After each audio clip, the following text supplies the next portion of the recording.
Hi అండి, మీరు ఎప్పుడైనా కండెన్స్డ్ మిల్క్ తో కేక్ ని ప్రిపేర్ చేశారా? చేయకపోయినట్లయితే ఈసారి కండెన్స్డ్ మిల్క్ ని యూజ్ చేసి ఎగ్లెస్ కేక్ ని ప్రిపేర్ చేయండి. చాలా బాగుంటుంది.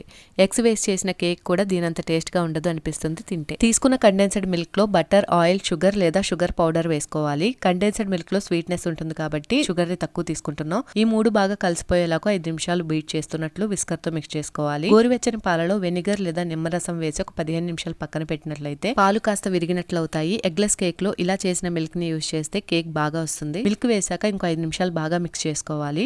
ఇప్పుడు ఇందులోకి బేకింగ్ పౌడర్, బేకింగ్ సోడా వేసి జల్లించిన మైదాని కొద్దిగా వేస్తూ ఒకే డైరెక్షన్ లో రిబ్బన్ కన్సిస్టెన్సీ వచ్చే వరకు మిక్స్ చేసుకోవాలి. ఇప్పుడు ఈ బ్యాటర్ లోకి కొద్దిగా చాకో చిప్స్ వేసి మైదాతో కోట్ చేసిన బౌల్ లోకి వేసి ట్యాప్ చేసి ప్రీ హీట్ చేసిన కుక్కర్ లో ఒక 25 మినిట్స్ మీడియం ఫ్లేమ్ లో కుక్ చేసుకుంటే ఎగ్లెస్ కేక్ చాలా టేస్టీగా రెడీ అయిపోతుందండి. ఇక్కడ మీకు చూస్తే అడుగు మాడినట్లు కనిపిస్తుంది కదా, కానీ అది కాదండి. మనం వేసిన చాకో చిప్స్ అన్ని కూడాను అడుక్కు వెళ్లిపోయి మెల్ట్ అయిపోయి ఇలా క్యారమెల్ లా ఫామ్ అయిపోయింది అనమాట.